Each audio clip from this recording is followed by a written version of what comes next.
Hello friends, आप सभी को अपना YouTube channel study to life में आप सभी का स्वागत है। फ्रेंड्स, आशा करते हैं आप लोग अच्छे होंगे, स्वस्थ होंगे और पढ़ते होंगे और अपने एग्ज़ाम की तैयारी के लिए दिन पर दिन मेहनत करते होंगे। फ्रेंड्स, आज मैं आप लोगों के बीच इतिहास के फिर एक न्यू टॉपिक के साथ आया हूँ।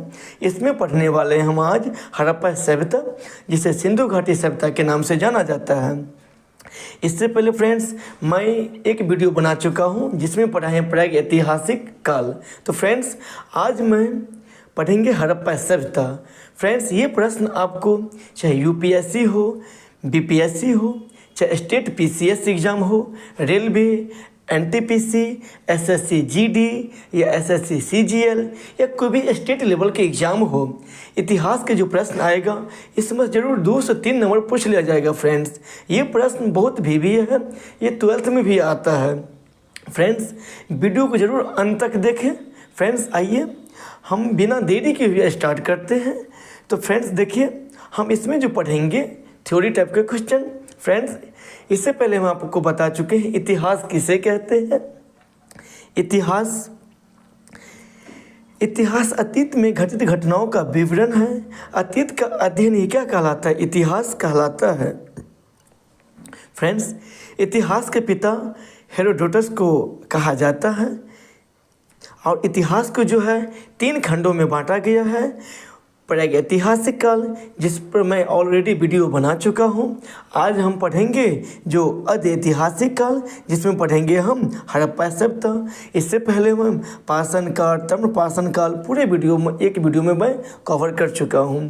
फिर इसके बाद पढ़ेंगे धीरे धीरे फ्रेंड्स हम ऐतिहासिक काल में, जिसे ऐतिहासिक काल को 3 भागों में बांटा गया है: प्राचीन भारत, मध्यकालीन भारत और आधुनिक भारत। फ्रेंड्स देखिए, इससे पहले जो मैं पढ़ा है प्राग ऐतिहासिक काल में, प्राग ऐतिहासिक काल क्या होता है? इस काल में मानव किसी लिपि और लेखन कला से परिचित नहीं था। और देखिए, अध ऐतिहासिक काल में, इस काल में जो मानव के द्वारा लिपि से परिचित तो थे पर पढ़ा नहीं जा सका। जैसे हड़प्पा सभ्यता की जो लिपि अभी तक पढ़ा नहीं जा सका। अब ऐतिहासिक काल किसे कहते हैं? ऐतिहासिक काल वह घटना है जो मानव किसी न किसी लिपि से परिचित थे और वह पढ़ा भी जा सका, उसे हम ऐतिहासिक काल कहते हैं। इसी को 3 भागों में बांटा गया है। आइए हम पढ़ेंगे जो अध ऐतिहासिक काल है हड़प्पा सभ्यता। इसके बाद जिसे सिंधु घाटी सभ्यता के नाम से भी जाना जाता है, हम इसी के बारे में विस्तार से पढ़ने वाले हैं। फ्रेंड्स, वीडियो को जरूर आप अंत तक देखें, क्योंकि अंत में महत्वपूर्ण बिंदु को हम शामिल किए हुए हैं जो एग्ज़ाम के लिए बहुत उपयोगी है। आइए फ्रेंड्स, इसका तो इंट्रोडक्शन हम देख लेते हैं सिंधु घाटी सभ्यता का। परिचय देख लीजिए फ्रेंड्स। यहाँ से आज से लगभग 5000 वर्ष पहले सिंधु नदी के तट पर स्थित सिंधु घाटी सभ्यता विश्व के आरंभिक 4 प्रमुख सभ्यताओं में से एक थी। यह एक नगरीय सभ्यता थी। चूँकि पुरातत्वविदों यहाँ से देखिए द्वारा सर्वप्रथम हड़प्पा नगर की खोज की गई थी, इसलिए इसे हड़प्पा सभ्यता भी कहा जाता है। अगर फ्रेंड्स आपको डिस्क्रिप्टिव जो एग्ज़ाम होता है 12th का, जो आंसर राइटिंग वाले होते हैं, अगर इसमें पूछ लिया जाएगा हड़प्पा सभ्यता सब क्या समझते हैं, आप ये इसको लिख सकते हैं। फ्रेंड्स, आइए आगे। इसी में हड़प्पा पंजाब के मोंटगोमरी ज़िले में स्थित था। आइए फ्रेंड्स आगे। हड़प्पा के पश्चात पुरातत्वविदों ने इस सभ्यता के अन्य नगरों जैसे मोहनजोदड़ो, चनुंदड़ो, लोथल, कालीबंगान, रंगपुर, रोपर, आलमगीरपुर आदि सब के बारे में आगे हम फ्रेंड्स पढ़ने वाले हैं। अनेक नगरों की खोज की। यह पूरी सभ्यता एक त्रिभुजाकार क्षेत्र में फैली हुई थी। भारतीय सभ्यता के ये सभी प्रारंभिक नगर थे। आइए फ्रेंड्स, हम यहाँ से आपको बता रहे हैं, यह सभ्यता सिंधु नदी के तट पर मिली थी, इसलिए इसे सिंधु घाटी सभ्यता भी कहते हैं और इसकी सबसे पहले जानकारी जो है हड़प्पा की खुदाई से हुई थी, इसलिए इसे हड़प्पा सभ्यता के नाम से भी जाना जाता है। आपको पूछ लिया जाएगा हड़प्पा सभ्यता को सिंधु घाटी सभ्यता क्यों कहा जाता है, तब पर भी वही लिखना है। या पूछेगा सिंधु घाटी सभ्यता को हड़प्पा क्यों कहता है या हड़प्पा सभ्यता को सिंधु घाटी सभ्यता क्यों कहा जाता है, आप इसको लिख के एग्जाम में आएंगे। इसी में हम आगे देखते हैं। सिंधु घाटी सभ्यता का विकास 2500 ईसा पूर्व से 1750 ईसा पूर्व माना जाता है। फ्रेंड्स, ये अलग अलग इतिहासकार के द्वारा अलग अलग कहना है जो हड़प्पा सभ्यता के विकास से हुआ, लेकिन C14 विधि द्वारा जो है ये डेटिंग जो प्रमाणिक जो विधि होता है ये इससे पता किया गया था, जिसमें बताया 2500 ईसा पूर्व से 1700 ईसा पूर्व। यही महत्वपूर्ण है, आप इसको याद करके रखिएगा। आइए, सिंधु घाटी सभ्यता विश्व की सबसे पहली शहरी सभ्यता थी। चार्ल्स मेसन ने सर्वप्रथम 1826 ईस्वी में इसकी जानकारी दी। 1921 ईस्वी में तत्कालीन भारतीय पुरातत्व सर्वेक्षण विभाग के महानिदेशक सर जॉन मार्शल के समय राय बहादुर दयाराम साहनी ने हड़प्पा सभ्यता की खोज की। आपको ऑब्जेक्टिव में पूछता है हड़प्पा सभ्यता की खोज किसके द्वारा किया गया, तो उत्तर हो जाएगा इस समय में राय बहादुर दयाराम साहनी के द्वारा 1921 ईस्वी में हड़प्पा सभ्यता की खोज की गई। इसी में आइए फ्रेंड्स हम आगे विस्तार से पढ़ते हैं। देखिए ये टॉपिक है सिंधु घाटी सभ्यता के क्षेत्रीय विस्तार के बारे में हम जानने का प्रयास करते हैं। सिंधु घाटी सभ्यता मध्ययुगीन सभ्यता थी क्योंकि इस समय में लोहा का विकास नहीं हुआ था, जिसका उद्भव ताम्रपाषाण काल में भारत के पश्चिमी क्षेत्र में हुआ था और इसका विस्तार भारत के अलावा पाकिस्तान व अफगानिस्तान के कुछ क्षेत्रों में भी था। इसके साथ साथ यह उत्तर में मांडा जो जम्मू कश्मीर में पड़ता है तथा दक्षिण में दैमाबाद जो महाराष्ट्र राज्य में वर्तमान में है तक फैला हुआ था। पूर्व में आलमगीरपुर जो वर्तमान के उत्तर प्रदेश तक ये फैला हुआ था और पश्चिम में सुतकागिंडोर जो बलूचिस्तान भी कहा जाता है जो वर्तमान के पाकिस्तान में जो वर्तमान में भी है तक फैला हुआ या फैली हुई थी। आइए फ्रेंड्स उसको हम दिशा से पढ़ देखिए सिंधु सभ्यता का विस्तार।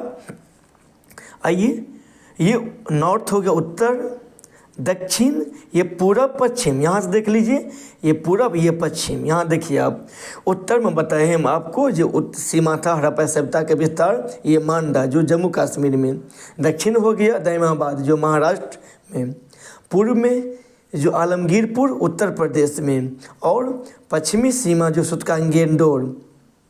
फ्रेंड्स यहाँ से मैप से देख लीजिए आप जो इस तरह से जो हम बताए आपको, यहाँ से पहले देख लीजिए जो सिंधु घाटी सभ्यता का जो विस्तार था एक त्रिभुजाकार का था जो यहाँ पर छोटे से मैप में लगाए हुए हैं। बड़ा मैप देखिए फ्रेंड्स, त्रिभुज आकार जो है इस प्रकार था। ये आपको बता दिए उत्तर हो गया, उत्तर ये पश्चिम वाले भाग, ये यहाँ से दक्षिण हो गया, ये पूरब वाले भाग इस तरह से था, इसलिए उसे त्रिभुजाकार लगभग में कहा जाता है। सिंधु घाटी सभ्यता जो त्रिभुजाकार कहा जाता है इसलिए ये कहा जाता है फ्रेंड्स। इसी में देखिए इस मैप से भी देखिए, और सिंधु घाटी इसलिए कहा जाता है क्योंकि अधिक नगरीय हड़प्पा सभ्यता का जो है सिंधु नदी किनारे ही बसा हुआ था इस तरह से, इसलिए उसे सिंधु घाटी सभ्यता भी कहा जाता है। इसी में आइए सिंधु घाटी सभ्यता का जीवन स्तर देखिए, जीवन स्तर किस प्रकार का था। सामाजिक जीवन के बारे में जानने का प्रयास करते हैं हम। सिंधु सभ्यता के समाज का स्वरूप मातृसत्तात्मक था और सिंधु सभ्यता का समाज 4 वर्गों में बांटा था। पहला देखिए यहाँ से विद्वान वर्ग में बटा था, योद्धा वर्ग में बटा था, व्यापारी एवं शिल्प वर्ग, श्रमिक वर्ग। यहाँ पे ऑब्वियसली मातृ देवी की पूजा होती थी सिंधु घाटी सभ्यता। भोजन किस प्रकार था? भोजन सिंधु सभ्यता के लोग शाकाहारी तथा मांसाहारी दोनों प्रकार के भोजन करते थे। जिस प्रकार अभी भी लोग शाकाहारी भी हैं मांसाहारी भी हैं। देखिए सावधान प्रणाली मतलब जो मरने के बाद जो लाश को कितने प्रकार से दफन किया जाता था, ये सावधान प्रणाली में हम पढ़ेंगे। सिंधु सभ्यता के लोग अपने मृतकों को 3 प्रकार से अंतिम संस्कार करते थे। पहला देखिए पूर्ण सावधान। इसमें क्या होता था, मृतकों के कब्र में दफनाने की परंपरा होता था। जो इस्लाम धर्म है इसमें जो अभी होता है, जो मरने के बाद जो है दफन कर दिया जाता है मिट्टी में।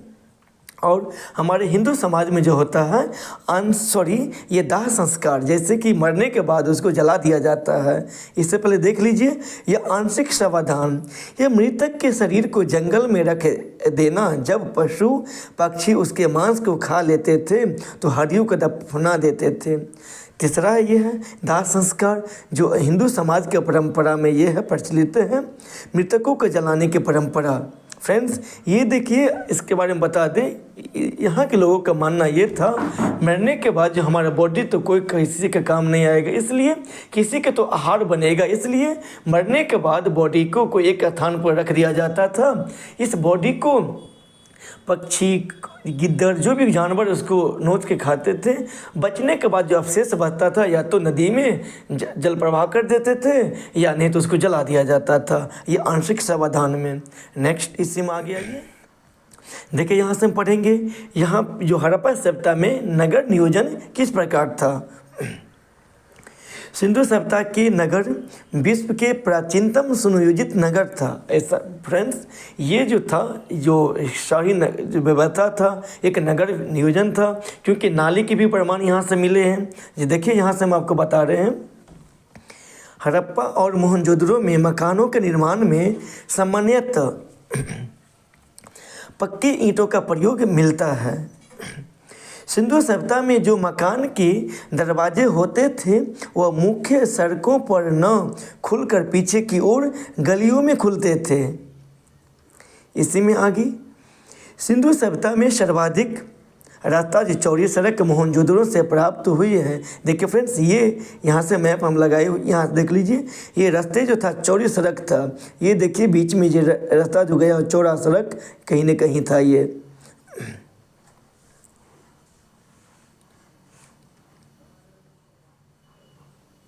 यहाँ से देख लीजिए, और जिसकी चौड़ाई लगभग 10 मीटर थी। सामान्यतः मकानों में 4-5 कमरे बनाए जाते थे। मकान में आंगन, रसोई घर, स्नानागार, कुएं तथा कुछ बड़े घरों में शौचालय भी मिले हैं। ढकी हुई नालियाँ भी मिली हैं, जो अभी के लोग जितना इस समय में इतना लोग जानते थे, अभी के समय में हमारे ग्रामीण एरिया में भी नाली की व्यवस्था नहीं किया गया है। जो शहर में तो है, बड़े महानगर में, नगर निगम में इस सब में है, लेकिन ग्रामीण में अभी तक नहीं विकास हुआ है ये चीज़, जो आज से लगभग में देखिए फ्रेंड्स, हड़प्पा सभ्यता के लोग जानते थे कूड़ा कचरा का प्रबंधन करना, नालियों बनाना, ये सब।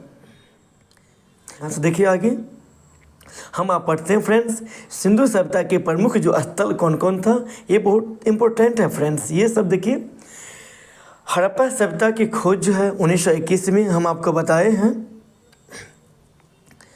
हड़प्पा सभ्यता की खोज जो है, इसकी खुदाई दयाराम साहनी ने 1921 ईस्वी में की। यह रावी नदी के तट पर वर्तमान में पाकिस्तान में स्थित है। आपको पूछ लिया जाएगा हड़प्पा सभ्यता किस नदी के किनारे बसा हुआ था। जो रावी नदी के तट वर्तमान में कहाँ है, पाकिस्तान में है। इसी में आगे देखिए, यहाँ से महत्वपूर्ण वस्तुएं प्राप्त हुई हैं। जो यहाँ से देखिए क्या क्या मिला है, याद करके रखिएगा फ्रेंड्स, क्योंकि पूछता है। यहाँ से स्त्रियों की लघु मृण मूर्तियाँ, स्त्री की मूर्ति जिसके गर्भ से पौधा निकलता हुआ दिखता है, पत्थर के शीशन व योनि, ठोस पहिए वाली गाड़ी, प्रसाधन मंजूसा, RS 37 का प्रस्थान मिले हैं इसमें। ये बहुत इम्पोर्टेंट है भी है फ्रेंड्स, इसको याद कर लीजिएगा इस सबको। कब्रिस्तान, लकड़ी का हल मिला है, लेख युक्त बर्तन, मुखौटे, शंख का बैल, तांबे की मोहरे, जौ, गेहूं की भूसी, मटर व तिल की खेती के प्रमाण एवं खरगोश के चित्र वाली मुद्रा भी मिले हैं। आपको पूछ लिया जाएगा फ्रेंड्स RH-37 के स्थान कहाँ मिले हैं, तो ऑप्शन दिया जाएगा हड़प्पा सभ्यता, मोहनजोदड़ो, लोथल। आपको ध्यान रखना है हड़प्पा सभ्यता से ये सब मिले हैं, जिसको 2-3 बार पढ़िएगा जरूर याद हो जाएगा। आइए हम पढ़ेंगे मोहनजोदड़ो के बारे में। इसकी खोज जो है 1922 ईस्वी में राखल दास बनर्जी के द्वारा किया गया। यह वर्तमान के सिंधु नदी के तट पर पाकिस्तान में सिंध प्रांत में लाड़काना जिले में स्थित है। और मोहनजोदड़ो का अर्थ होता है मृतकों का टीला। ये बहुत इम्पोर्टेंट है। यहाँ से निम्नलिखित वस्तुएं मिली हैं, जो देखिए फ्रेंड्स क्या क्या मिला है मोहनजोदड़ो से। मोहनजोदड़ो के आसपास की भूमि बड़ी उपजाऊ थी। इससे सिंध का बाग कहा जाता था। यहाँ से 1398 मोहरे, पुजारी का सिर, मोम के सांचे, कस्य की नर्तकी, सभागार, शिव का पैमाना, सूती कपड़े, अब बड़ा स्नानागार भी यहाँ से मिले हैं। पानी के जहाज, हाथी का कपाल, शिलाजीत, गाड़ी के पहिए, मेसोपोटामिया की मोहरे, दाढ़ी वाले मनुष्य की प्रतिमा, हाथी के दांत की तराजू, पशुपति की मुद्रा आदि वस्तुएं प्राप्त हड़प्पा सभ्यता से हुई है। आइए फ्रेंड्स हम आगे पढ़ते हैं। चंदनधरों से क्या क्या मिले हैं, इसकी खोज किसने किया। इसकी खुदाई गोपाल मजुमदार ने किया है और वर्तमान में ये सिंधु नदी के तट पर पाकिस्तान में स्थित हैं। फ्रेंड्स हड़प्पा सभ्यता के जो और मोहनजोदड़ो के बारे में सब याद करते हैं, लेकिन पूछता है एग्जाम में अब चंदनधरों की खोज किसने किया, हो जाएगा गोपाल मजुमदार। ये कहाँ मिला है, सिंधु नदी के तट पर स्थित थे। या कहाँ वर्तमान में, तो पाकिस्तान में। यह एकमात्र ऐसा शहर है जो दुर्ग रहित है। यह औद्योगिक शहर था। ये यहाँ से क्या क्या मिला है, यहाँ से निम्नलिखित वस्तुएं मिली हैं। यहाँ से मनके बनाने का कारखाना, क्योंकि इंडस्ट्री एरिया था ये। अलंकृत हाथी, श्वान, पीतल की बत्तख, लिपस्टिक, हाँ फ्रेंड्स ये लिपस्टिक जो महिला के द्वारा लगाई जाती है, तराजू एवं बैलगाड़ी आदि मिले हैं। यह मोहनजोदड़ो में यह जो फ्रेंड्स मोहनजोदड़ो में नहीं होगा फ्रेंड्स। यहाँ पे ये मोहनजोदड़ो से 128 किलोमीटर की दूर पर स्थित है। ये जैसे मोहनजोदड़ो अगर ये हो गया मोहनजोदड़ो और ये हो जाएगा यहाँ से चंदनधरो, ये दोनों के बीच की दूरी 128 किलोमीटर है। आइए फ्रेंड्स इसे हम आगे पढ़ते हैं। देखिए रोपर, इसकी खुदाई यज्ञदत्त शर्मा। पूछ लिया जाएगा रोपर की खोज किसने किया या किसके द्वारा किया गया, हमारा उत्तर हो जाएगा यज्ञदत्त शर्मा। ये वर्तमान में कहाँ है, तो पंजाब में है, सतलुज नदी के किनारे स्थित हैं। फ्रेंड्स इसमें तो महत्वपूर्ण देखिए क्या क्या मिला है। यहाँ से निम्नलिखित वस्तुएं मिली हैं। यहाँ पर मानव के साथ कुत्ते को दफनाए जाने के प्रमाण मिले हैं। जो देखिए कुत्ता के अवशेष यहाँ से मिले हैं। ये याद रख लीजिएगा, मानव के वफादार कुत्ता होते हैं। कुत्ता मरा तो मानव रो पड़ा, इसे याद रखिएगा।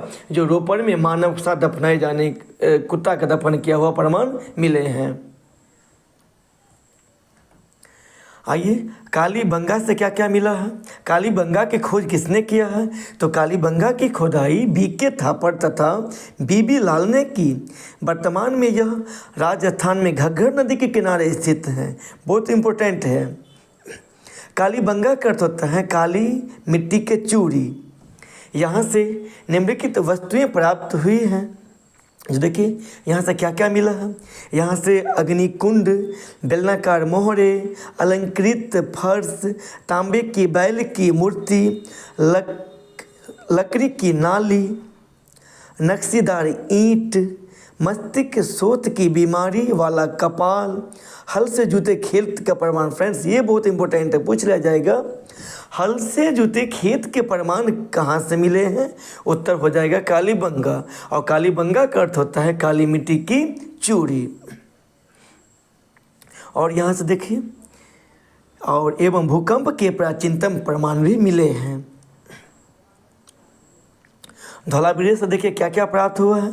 धौलावीरा इसका खोज जो है रविंद्र सिंह बिष्ट ने की थी। यहाँ से निम्नलिखित वस्तु मिली है, बहुत वस्तु मिली है, लेकिन इसमें महत्वपूर्ण है स्टेडियम। यहाँ पे देखिए फ्रेंड्स, ये स्टेडियम मिला यहाँ से। ये स्टेडियम देखें, छोटे छोटे खिलाड़ी आपको दिखते नजर आएंगे यहाँ पे। ये स्टेडियम यहाँ से मिले हैं। इसी में आगे और सूर्यकोटदास देखिए फ्रेंड्स, इसके खोज जो है ये जगपति जोशी ने करवाया। वर्तमान में ये गुजरात में स्थित हैं। यहाँ से निम्नलिखित वस्तुएं मिली हैं, जैसे घोड़े की हड्डी, मतलब घोड़े की पाँव की हड्डी के अवशेष यहाँ से मिले हैं सूर्यकोटदास से। इसकी खोज जगपति जोशी के द्वारा किया गया। आगे आइए, लोथल के बारे में देखिए फ्रेंड्स। लोथल सभ्यता का उत्खनन S.R. राव ने भोगवा नदी के किनारे अहमदाबाद गुजरात में करवाया था। यहाँ से निम्नलिखित वस्तुएं मिली हैं। यहाँ से फारस की मोहरे, धान व बाजरे की खेती के प्रमाण, आटा पीसने वाली चक्की, हाथी दांत का पैमाना, मनकों का कारखाना, कुत्ते की मूर्ति, बकरी की हड्डी, 3 युगल सावधान एवं गोदी बंदरगाह का प्रमाण भी मिला है। पूछ लिया जाएगा फ्रेंड्स, जो हड़प्पा सभ्यता का जो बंदरगाह कौन था लोथल में फ्रेंड्स, क्योंकि यहीं से मिले हैं बंदरगाह के भी प्रमाण। आगे आइए, इसी में बनवाली से देखिए, यहाँ से चक्राकार अंगूठियों, नाक व कान की बालियाँ, मछली पकड़ने का कांटा, ये बहुत इंपॉर्टेंट पूछ लिया जाएगा। कहाँ से मछली पकड़ने के कांटा मिले, तो हो जाएगा बनवाली से। एवं मिट्टी के बने खिलौने भी मिले हैं, आदि मिले फ्रेंड्स। अब इसमें हम पढ़ेंगे आगे कुछ अन्य महत्वपूर्ण तथ्य जो कहीं न कहीं एग्जाम में ये पूछा गया था। इसके बाद एक वीडियो बनाएंगे हम महत्वपूर्ण ऑब्जेक्टिव जो कहीं न कहीं, चाहे UPSC हो, BPSC हो, SSC या 12th, कहीं न कहीं पूछ लिया गया हो, इसको एक वीडियो फिर हम लेके आएंगे इसके बाद। तो इसके महत्वपूर्ण बिंदु आप पढ़ लीजिए, इसको जरूर कॉपी में नोट डाउन कर लीजिए फ्रेंड्स। एक नोट है, आपको हर जगह ये काम आएगा। सिंधु सभ्यता को हड़प्पा सभ्यता, सैंधव सभ्यता या कंसयुगीन सभ्यता भी कहा जाता है, जो आपको हम पढ़ा दिए हैं। सिंधु सभ्यता की लिपि भावचित्रात्मक थी, जो कि दाएं से बाएं ओर लिखी जाती थी, अभी तक पढ़ी नहीं जा सकी। इसी में आ गया ये सैंधववासी में फ्रेंड्स, यहाँ से देख लीजिए, सैंधववासी विश्व में कपास के प्रथम उत्पाद थे। पूछ लिया जाएगा संसार में सबसे पहले कपास के प्रमाण कहाँ से मिले हैं, हो जाएगा हमारा उत्तर भारत। अगर दिया जाए इंडिया या भारत देगा, अगर नहीं देगा तो हड़प्पा सभ्यता दियागा, तो ये आप मार के आइएगा, कपास के प्रमाण मिले हैं। इसलिए यूनानियों ने कपास का नाम सिंड्रोन रखा, जिसका अर्थ है सैंधववासियों के उपज।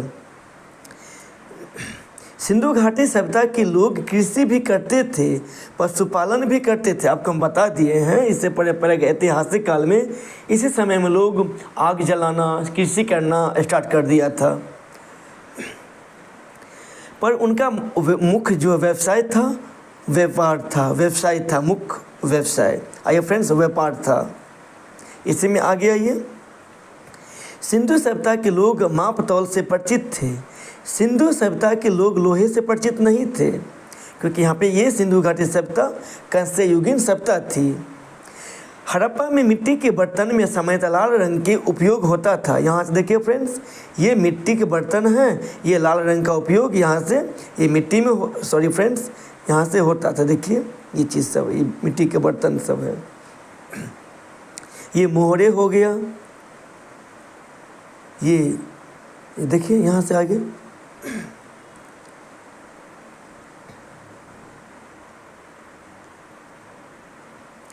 हड़प्पा सभ्यता में मोहरे में बहुत से जानवरों के चित्र मिले, पर पूछ लिया जाएगा किसका किसका, नहीं तो घोड़ा और शेर के चित्र के प्रमाण नहीं मिले हैं। इसी में आइए फ्रेंड्स, और देखिए, और यहाँ से हड़प्पा सभ्यता की मोहरे में सेल खड़ी, जो सेल खड़ी ये चीज़ के बारे में बता रहे हैं फ्रेंड, ये सब के बारे में। सेल खड़ी का इस्तेमाल मुख्य रूप से किया गया था। यहाँ से देखिए सिलखड़ी।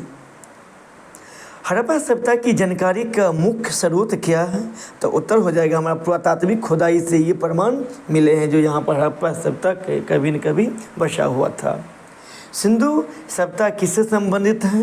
तो अद्य ऐतिहासिक, क्योंकि फ्रेंड्स हम ऐतिहासिक काल पढ़ चुके हैं, हम अद्य ऐतिहासिक काल पढ़ रहे हैं। इसके बाद हम जो बनाएंगे वीडियो जिसमें प्राचीन इतिहास, मध्यकालीन और आधुनिक भारत के बारे में हम पढ़ेंगे। मूर्ति पूजा का आरंभ कब से माना जाता है? तो उत्तर हो जाएगा हमारा पूर्व आर्य काल से ही माना जाता है। सिंधु वासियों ने पहली बार तांबे में टीन मिलाकर कांसा तैयार किया था, इसलिए इसे हड़प्पा सभ्यता या तो सिंधु घाटी सभ्यता को कंस्य युगीन सभ्यता के नाम से भी जाना जाता है। हड़प्पा की समकालीन सभ्यता रंगपुर कहाँ स्थित है? हो जाएगा हमारा उत्तर सौराष्ट्र में। नेक्स्ट इसी में आ गया ये हड़प्पा संस्कृति का वह कौन सा स्थल है जहाँ दुर्ग तथा निचला नगर अलग अलग प्राचीरों से घिरे हुए हैं? उत्तर हो जाएगा हमारा कालीबंगा, जिसके बारे में हम पढ़ चुके हैं। मोहनजोदड़ो एवं हड़प्पा सभ्यता के पुरातात्विक खुदाई किसके द्वारा किया गया था? तो जॉन मार्शल के निर्देशक में किया गया था। हड़प्पा सभ्यता की खुदाई हम आपको बता दिए हैं और मोहनजोदड़ो की खुदाई के बारे में हमने बता दी है। आप कमेंट बॉक्स में उसको उत्तर दीजिए दोनों का, किस किस ने खोज किया है। सिंधु घाटी के लोग किसका पूजा करते थे? हम बताएं शुरू में ही मातृ देवी की पूजा करते थे। यहाँ के लोग उत्खनित प्रमाणों के अनुसार सिंधु सभ्यता का स्थल वनवाली, जो वर्तमान में हरियाणा, घग्गर और उसकी सहायक नदियों की घाटी में स्थित हैं। हड़प्पा संस्कृति के संदर्भ में शैलकृति स्थापत्य के प्रमाण कहाँ से प्राप्त हुई? उत्तर हो जाएगा धौलावीरा से। हड़प्पा कालीन मोहरों का सर्वाधिक प्रचलित आकार कैसा है? हो जाएगा वर्गाकार। आधुनिक देवनागरी लिपि का प्राचीन रूप क्या है? जो फ्रेंड्स अभी जो हम लिखते हैं, अभी जो हिंदी में जो लिखते हैं, जो देवनागरी लिपि में हिंदी लिखा जाता है, ये ब्राह्मी लिपि में लिखा जाता है। सॉरी, जो इस समय अभी तो देवनागरी में लिखा जाता है, वही आधुनिक देवनागरी लिपि प्राचीन रूप क्या था? ब्राह्मी लिपि। सिंधु सभ्यता की समकालीन मिस्र की सभ्यता नील नदी के तट पर विकसित हुई थी। सिंधु घाटी सभ्यता से संबंधित वृषभ मुद्रा किस पुरातात्विक स्थान से प्राप्त हुई थी? उत्तर हो जाएगा हमारा मोहनजोदड़ो। मृण पट्टिका का पर उत्कीर्ण सिंह युक्त देवता की मोहरें कहाँ से प्राप्त हुई? तो हमारा उत्तर हो जाएगा, यहाँ देखिए फ्रेंड्स, ये कालीबंगा से। लेखन कला की प्रणाली विकसित करने वाली प्रथम प्राचीन सभ्यता सुमेरियन सभ्यता थी। सिंधु घाटी सभ्यता गैर आर्य सभ्यता थी क्योंकि यह नगरीय सभ्यता थी, जबकि आर्य मुख्यतः कृषि पर आश्रित थे। सिंधु घाटी सभ्यता को आर्य से पूर्व की सभ्यता रखे जाने का महत्वपूर्ण कारक क्या होगा? उत्तर हो जाएगा मृदभांड।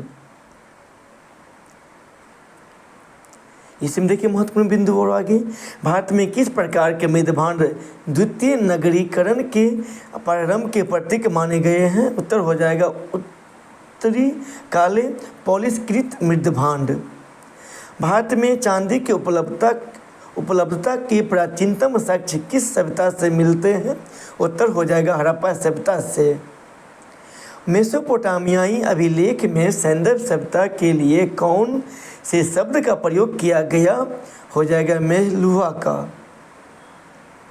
फ्रेंड्स, यहीं तक ये इम्पोर्टेंट टॉपिक को हम शामिल किए हैं। इसके बाद जो मेरा अगला वीडियो बनेगा हड़प्पा सभ्यता का ऑब्जेक्टिव बेस क्वेश्चन बनेगा फ्रेंड्स, जो कहीं ना कहीं एग्जाम में पूछ लिया गया हो। फ्रेंड्स, अगर अभी तक हमारे चैनल को सब्सक्राइब नहीं किए हैं, ज़रूर सब्सक्राइब कर लीजिए और बेल आइकन घंटे की ज़रूर दबा लीजिए, क्योंकि जो हम आगे टॉपिक बनाएंगे ये सूचना आपको तक पहुंच जाएगा। धन्यवाद फ्रेंड्स, हम आज का क्लास नहीं समाप्त कर